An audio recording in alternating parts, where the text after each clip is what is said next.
Hi and hello, YouTube friends. Firstly, I apologise for the mess. I didn't actually realise how messy it was. Um, for only uploading one video this month, and for the video being an hour and a half.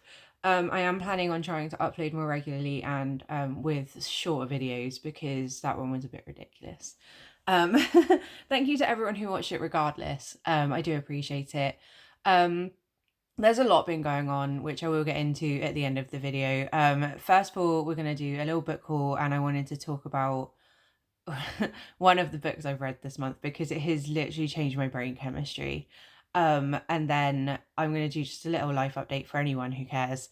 But yeah, like it's been a lot, do you know? And I'm aware that I look rough, and there's a reason for it. So, I was trying to do a no buy January, or at least like a tiny little book buying ban, so I wasn't going to buy too much, and I've ended up with 5, 6, 7, 8, 9, 10, 11, 12, 13, 14 books, and that's not including the ebooks. So I failed spectacularly at no by January. Um, some of them were charity shop books. So that's kind of how I justified it to myself, was that, they're charity shop books. So I'm helping. I'm helping.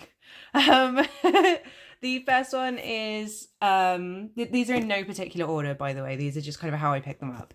Is Star Trek Prey, the first book in the Hell's Heart series, by John Jacques Miller. It's based around the Jean-Luc Picard um era of Star Trek, which is one of my favorites. Not my favorite. DS9 is my favorite because I will love Kira Nerys for the rest of my life.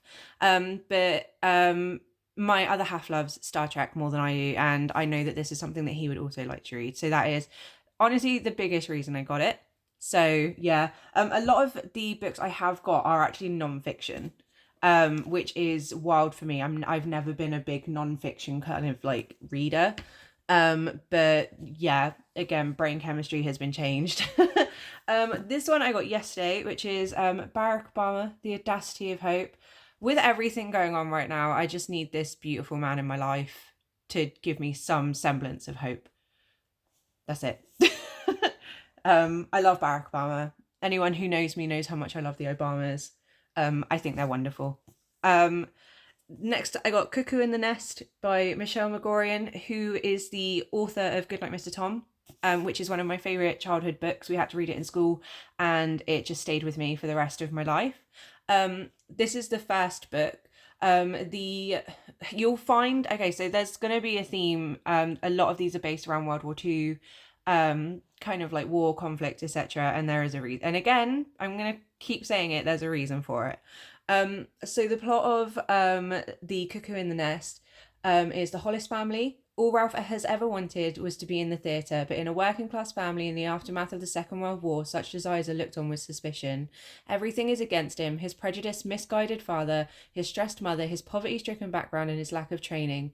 But Ralph is determined, and the sheer grit that he has inherited from his father puts his dream within reach. Can it also give him the courage to seize it? I love stories about theatre and families who don't support you, because we've all been there. Well, as some of us have. So yeah, it sounded really interesting. I was honestly drawn to the fact that she wrote Goodnight, Mr. Tom. Um, that was the biggest reason I got it. The next book I got is SAS Great Escapes 2 by Damian Lewis, not the Damian Lewis who played the magnificent Captain Dick Winters in Band of Brothers, the author, Damian Lewis. But this is, it's just story of some of the best kind of untold SAS missions. And yeah, again, I'm very interested in kind of war and tactics and stuff like that at the minute. So that was why I got that one. Last Stop Auschwitz by Eddie de Wind. This is actually his story. And it's about how he lived in Auschwitz, and then how he survived and you know, his life afterwards. So there's that one. There's a reason I'm getting emotional, sorry. And Life After the Third Reich by Paul Roland, very similar. It's just life in, you know, in Germany after the collapse of the Third Reich. There's not, with these kind of books, there's not really a lot I can explain. Do you know what I mean? Like, it being such a kind of prolific point in history, I feel like we should all kind of know it. And I'll leave that at that. Next book is Conflict, The Evolution of Warfare from 1945 to Gaza, which has actually been updated recently to include the war in Gaza between Israel and Palestine, by Andrew Roberts and General David Petraeus. I knew I was going to say this wrong. Basically, it covers the types of warfare that have happened since 1945 up until present day, and I never really was that interested in tactics and war. I'm a pacifist by nature, so I don't like war, but I'm starting to begin to understand why it's never necessary, but I understand why people go to war, and I want to know kind of the means behind it. I want to know the tactics. I want to know everything, frankly. Like, I've just wanted to absorb as much knowledge as I can. So yeah, I think there's only like one more non-fiction book in here about kind of war stuff. So we're almost done with that, don't worry. The next book I got this for like £1 in WH Smith, and that is The Luminaries by Eleanor Catton. This is one that I have seen for a while now, and like every time I go in I want to get it, but I just could not justify paying full price for it, even though it is like she a thick bitch, like. But yeah, it just, the story sounds so good. The blurb is it is 1866, and Walter Moody has come to make his fortune upon the New Zealand goldfields. On the night of his arrival, he stumbles across a tense gathering of 12 local men who have met in secret to discuss a series of unsolved crimes. A wealthy man has vanished, a whore has tried to end her life, and an enormous fortune has been discovered in the home of a luckless drunk. Moody is soon drawn into the mystery, a network of fates and fortunes that is as complex and exquisitely patterned as the night sky. It just sounds so interesting. I'm really enjoying kind of like mysteries and thrillers and things like that from like a fiction point of view. Like, I'm really starting to realize this year what my fiction preferences are. So this definitely sounds just like right up my alley. So I'm very excited to read that at some point. It's not one that's going straight on my TBR, because my TBR is huge. I have so many books that I want to read. I haven't even started on my 25 for 25 yet this year. So we won't talk about that. The next book is The Fault of Ty over at Bookish Dad Reads, and that is The Empire of the Vampire by Jay Kristoff.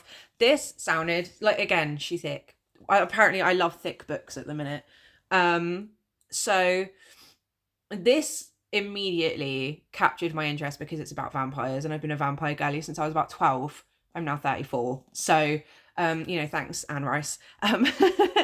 And I haven't been that interested in a lot of vampire fiction because it's been a lot of romantasy and YA, and it's just not for me. It's not the genres I'm interested in. I've tried them. I don't like them. Like, I liked YA when I was YA. It holds no, like, I'm an adult now. I don't want to read YA anymore, and that's no disparagement or disrespect to anyone who does. It's not for me. The same with romantasy. I've tried several of like the very popular romantasy books now, and I just can't. I don't get it. I just think they're shit, to be honest. Like, so yeah. But this one sounded really interesting, the plot of it. It says, it has been 27 long years since the last sunrise. Ever since, vampires have waged war against humanity, building their eternal empire even as they tear ours down. Gabriel de Leon, half man, half monster, and last remaining Silver Saint, a sworn brother of the Holy Silver Order, dedicated to defending the realm from the creatures of the night, is all that stands between the world and its end. Imprisoned by the very monsters he has vowed to destroy, Gabriel is forced to tell his story, a story of legendary battles and forbidden love, of faith lost and friendships won, of the war of the blood and the forever king and the quest for the humanity's remaining hope, the Holy Grail. Now, I know that there's another book in this series. I don't know if it's a duology or if there are more in it. And I think I've read that it's similarly written out in the same way that Interview with a Vampire is. Like, it's told in the form of kind of like an interview, the way that Louis is interviewed in the Interview with a Vampire. So that kind of interested me, like intrigued me, because I really loved the way that was written. So again, this is on my TBR, but it's not a huge kind of like contestant right now, because again, she's so thick. Like, she's so thick and the writing's really small. And I normally don't mind that, but I have so many thick books with small writing that I need to read this year, like The Wheel of Time, Shogun, and like it's too much for my brain to possibly handle. So next book is Annihilation by Jeff Vandermeer. I didn't pay for this. This was a Waterstones freebie on my points card.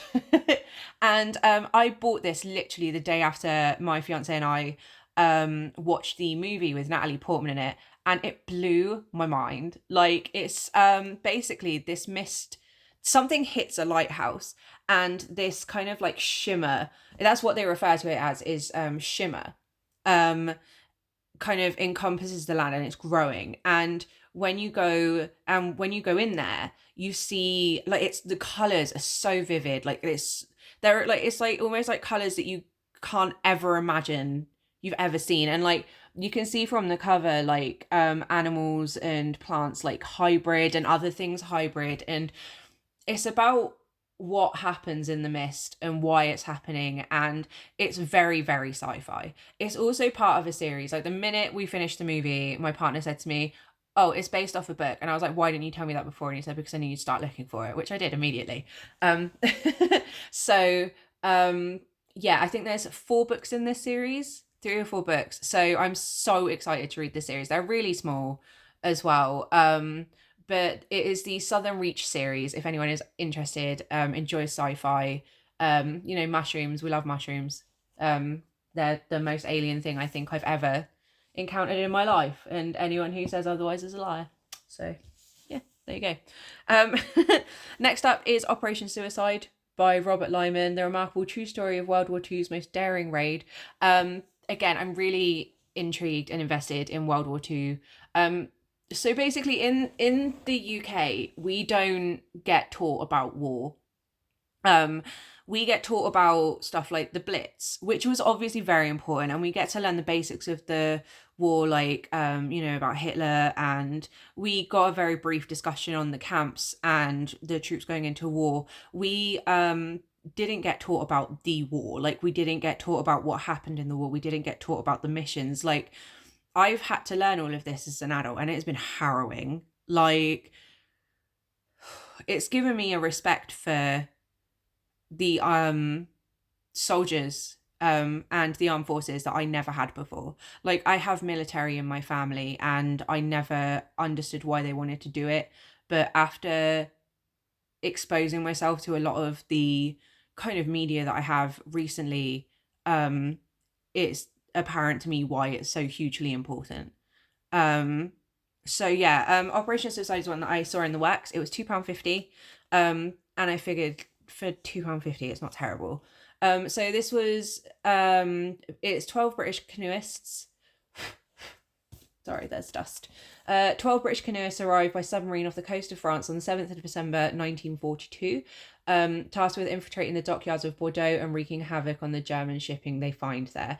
And again, it just sounds so interesting. Like, I'm so fascinated by the kind of inside stuff, because you're taught about the infantry and the basics of what happens in war, but you don't find out about how tactical it is. You don't find out about how kind of in depth these missions go.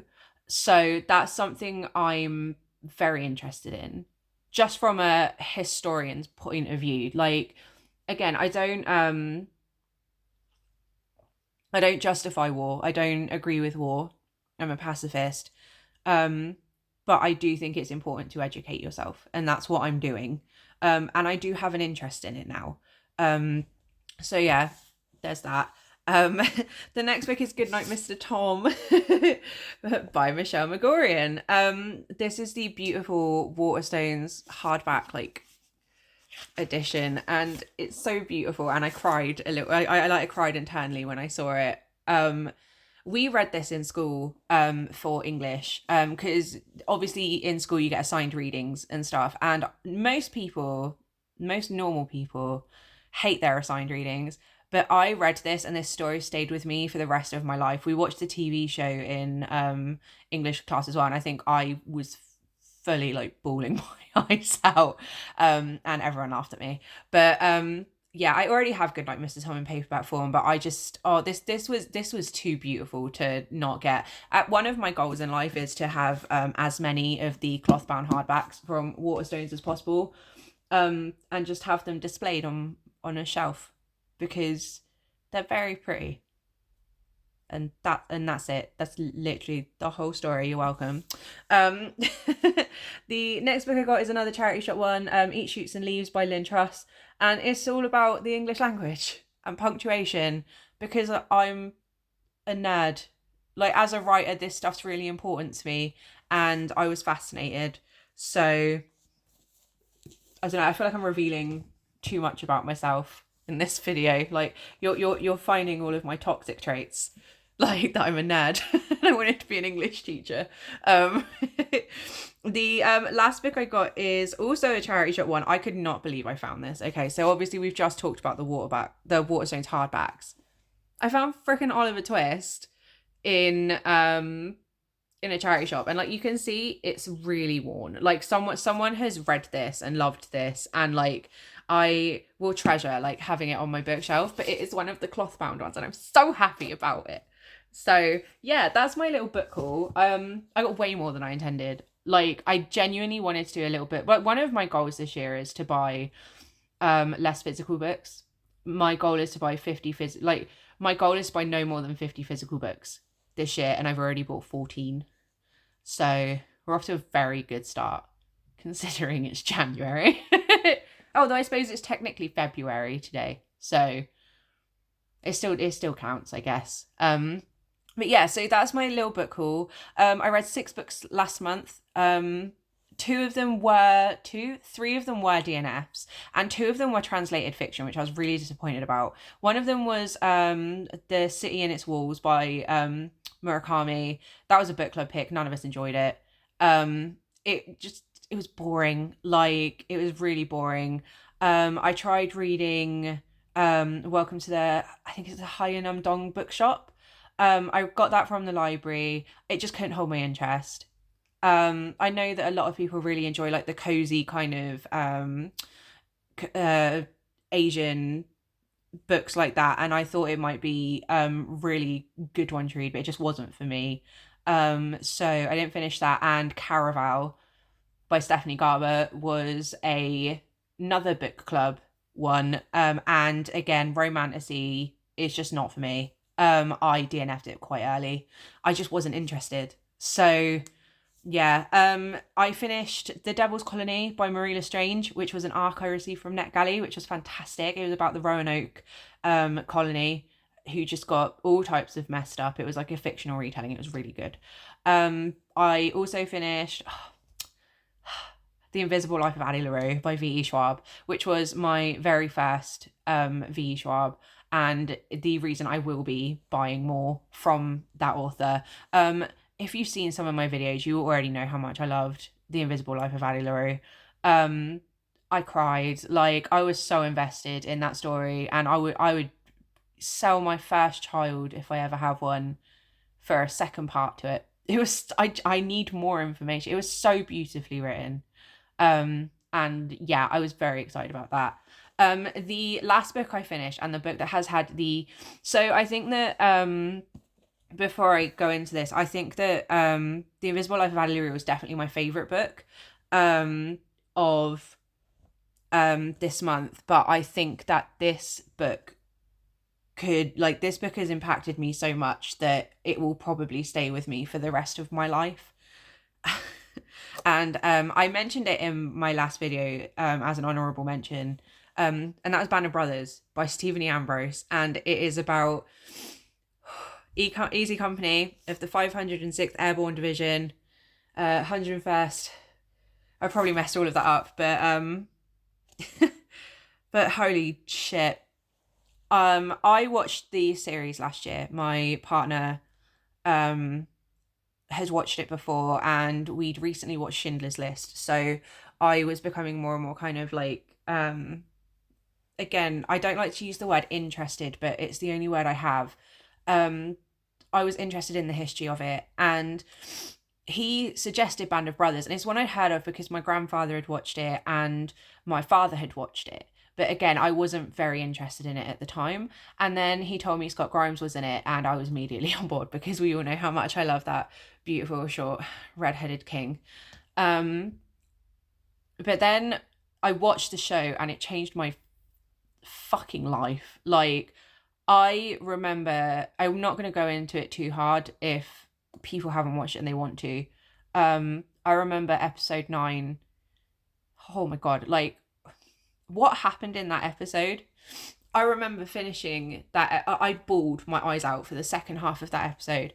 And I remember for an hour and a half afterward, like an hour and a half afterwards, my partner and I just sat there talking and I could not stop crying. Like, after everything that happened in World War II, like, it makes me so angry. Like, we watched a video last night on the horrors of the Holocaust, and like, it's so senseless and it makes me so upset. But Easy Company, the men of Easy Company, have such a solid place in my heart. These men were incredible. Like, the stuff that they went through, the bond that they had to each other was beautiful. And this has changed my brain chemistry completely. Like, it's all I can think about. I've been watching interviews. I've been watching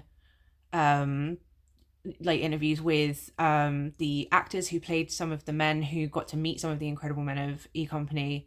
I've watched the documentary with the actual vets, which was so moving. And Major Dick Winters has such a presence about him. Like, I would have followed him into war, any war. He was an amazing man. They all were. And just listening to the way that everyone talks about them and the way they talk about each other and the impact that they had. Like, what an incredible bunch of men. Do you know what I mean? Like, they were the last of a very, very great generation. And this has changed my entire brain chemistry. This is what has made me want to read about the incredible people that fought in the Second World War to liberate people who were in those fucking terrible camps, and to make sure that, you know, we weren't living under Hitler's rule. And I'll be forever grateful for it.